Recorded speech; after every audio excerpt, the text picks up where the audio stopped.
दोस्तों, क्या है सच्चाई आज सरकारी नौकरी की? क्या सबको सरकारी नौकरी मिल पा रही है?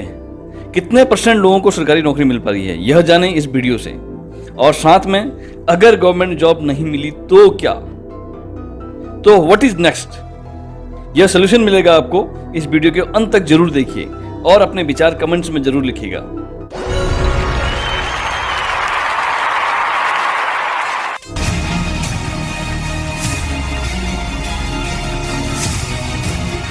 धूप में खड़े अपनी बारी का इंतजार करते देश के इन युवकों को देखिए।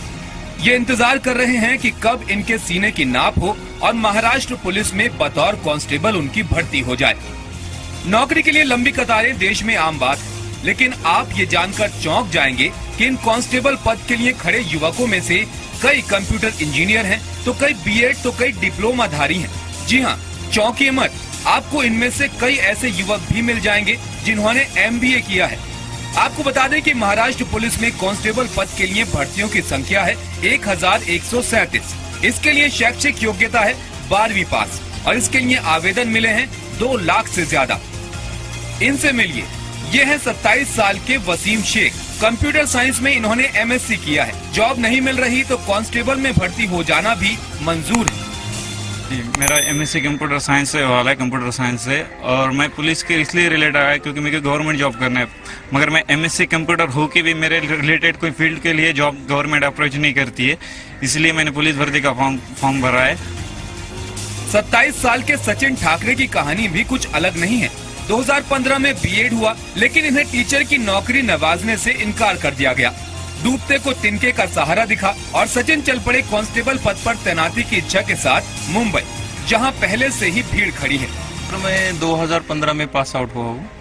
मेरा बीएड हुआ है मराठी मीडियम में, और मैं पुलिस में इसलिए आया हूँ कि कुछ ना कुछ चाहिए, मतलब क्लास 3 या क्लास 4 कोई भी टाइप की नौकरी इस स्थिति में चाहिए। इन हायर एजुकेशन लेने वालों को क्या खाकी वर्दी इतनी जचती है कि लाखों की लागत से MBA की पढ़ाई करने के बावजूद ये कांस्टेबल बनना चाहते हैं? दरअसल 2 लाख आवेदकों में से 423 ने इंजीनियरिंग की पढ़ाई की है, 167 मास्टर इन बिजनेस एडमिनिस्ट्रेशन है, 543 पोस्ट ग्रेजुएट है, 28 बीएड है, 34 लोगों ने कंप्यूटर साइंस की डिग्री ली है, 159 MSc है, 25 लोगों ने मास मीडिया में ग्रेजुएट किया है, 3 लोग डॉक्टर हैं, BA MS किया है। BSc कंप्यूटर किया है, 2013-14 में पास हुआ हूँ और मैंने कभी उस क्षेत्र में प्रयास नहीं किया। मेरा डिप्लोमा मैकेनिकल हूँ मैं। मेरा डिप्लोमा मैकेनिकल राजनांदगांव में 7 महीने मैंने जॉब किया है, पर जॉब में पेमेंट अच्छा नहीं, इसलिए अभी पुलिस भर्ती की तरफ आया हूँ।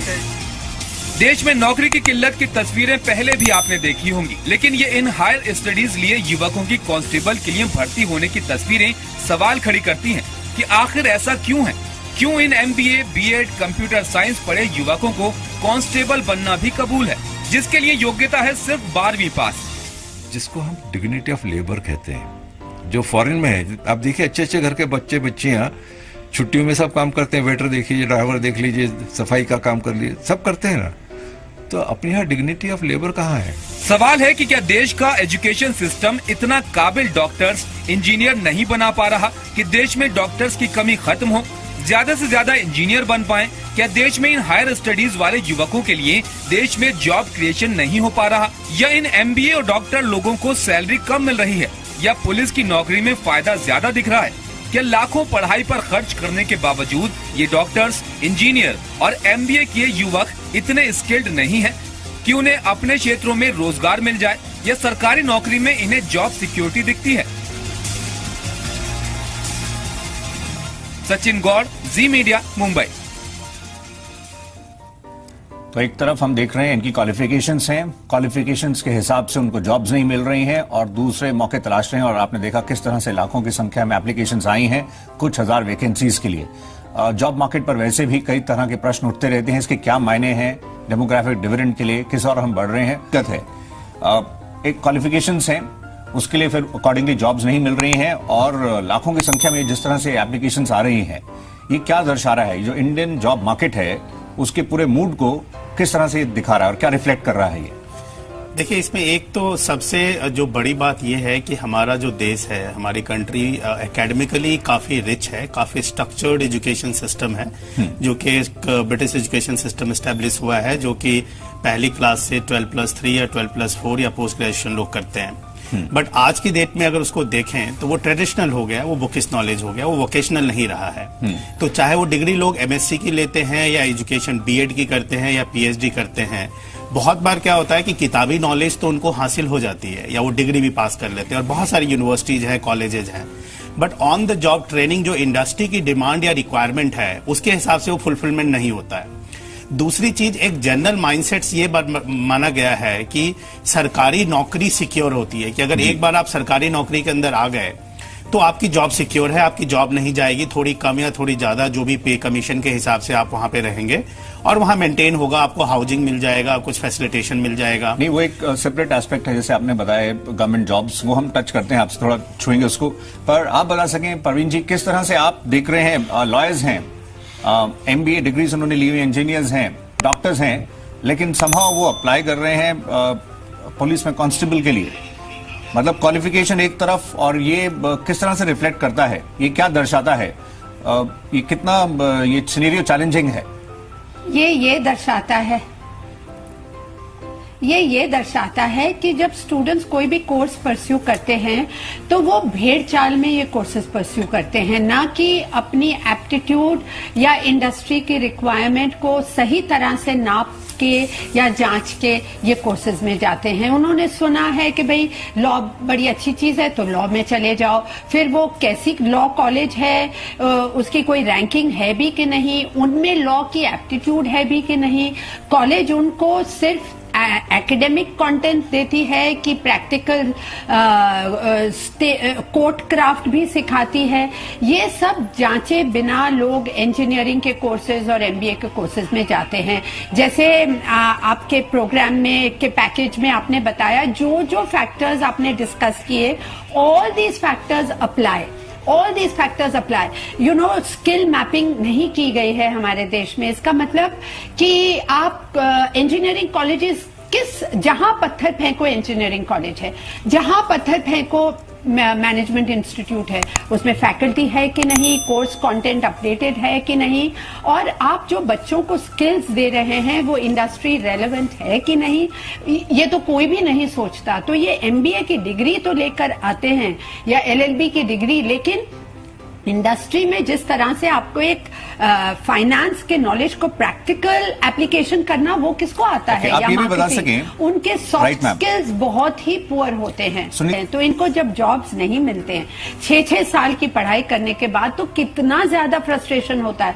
फिर वो कांस्टेबल की नौकरी में जाएंगे कि नहीं जाएंगे, और उनके फिर एस्पिरेशंस भी उतने लेवल के। जब एक एमबीए कांस्टेबल लेवल की जॉब के लिए अप्लाई करता है तो वो एमबीए वाली सैलरी एज कांस्टेबल उसको मिलेगी कि नहीं मिलेगी, तो वो कैसे वो हासिल करेगा, then what kind of means he will use as a constable to get that MBA level की सैलरी, ये तो हम सब सोच सकते हैं, है ना।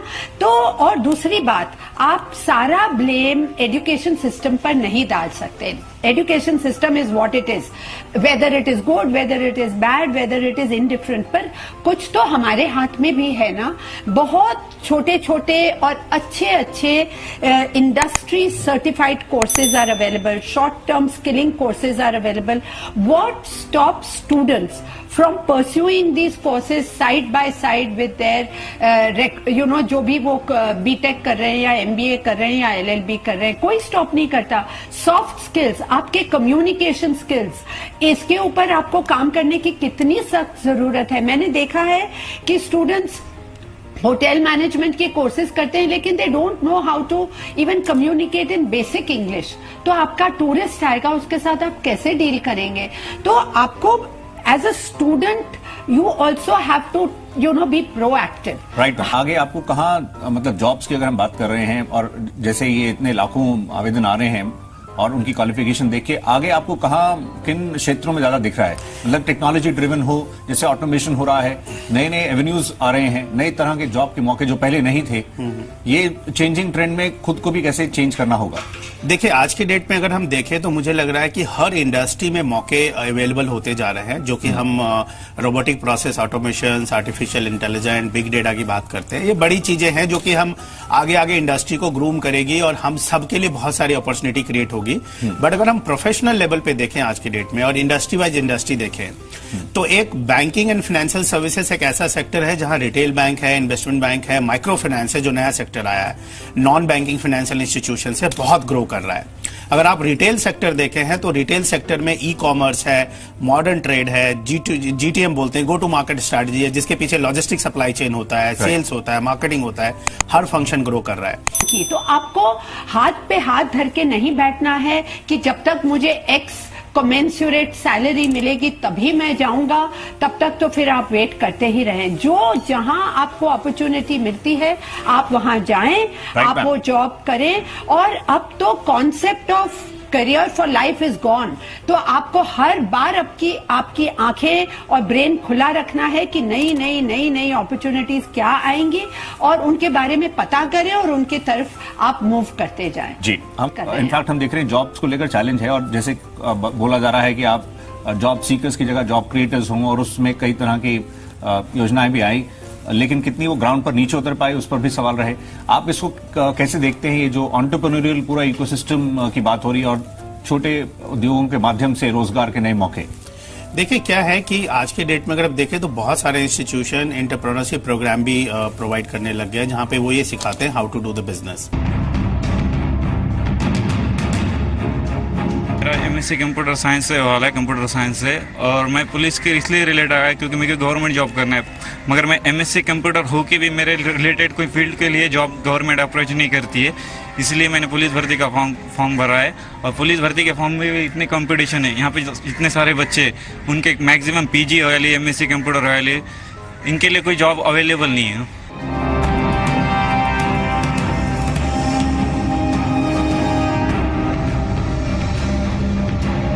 मेरा 12वी हो गया आणि कृषी में डिप्लोमा में हो गया आणि अभी ग्रेजुएशन में चालू है, मैं सेकंड में हूँ। ऐसा मेरा ये है क्या, खाकी पहनने का सपना है मेरा वाला, इसलिए मैं पुलिस भर्ती के पीछे लग गया हूँ।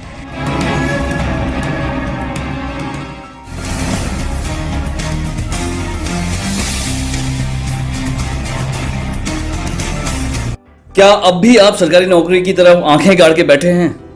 क्या अब भी हम सबको लगता है कि सरकारी नौकरी चाहिए? क्यों, आखिरकार क्यों हम सरकारी नौकरी की तरफ भेड़ चाल से आगे क्यों बढ़े जा रहे हैं? क्या हमको अपनी योग्यता पर भरोसा नहीं है? क्या हमको अपनी काबिलियत पर शक है? तो फिर क्यों सरकारी नौकरी? हम सब लोग यह जानते हैं कि कितने पद हैं और कितने अभ्यर्थी हैं। आप आंकड़ा उठा के देखेंगे तो सिर्फ 5% लोगों को सरकारी नौकरी मिल पा रही है। दूसरी तरफ ऑटोमेशन, रोबोट्स, मॉडर्न टेक्नोलॉजी और आर्टिफिशियल इंटेलिजेंस ने प्राइवेट सेक्टर में भी नौकरियां खा ली हैं।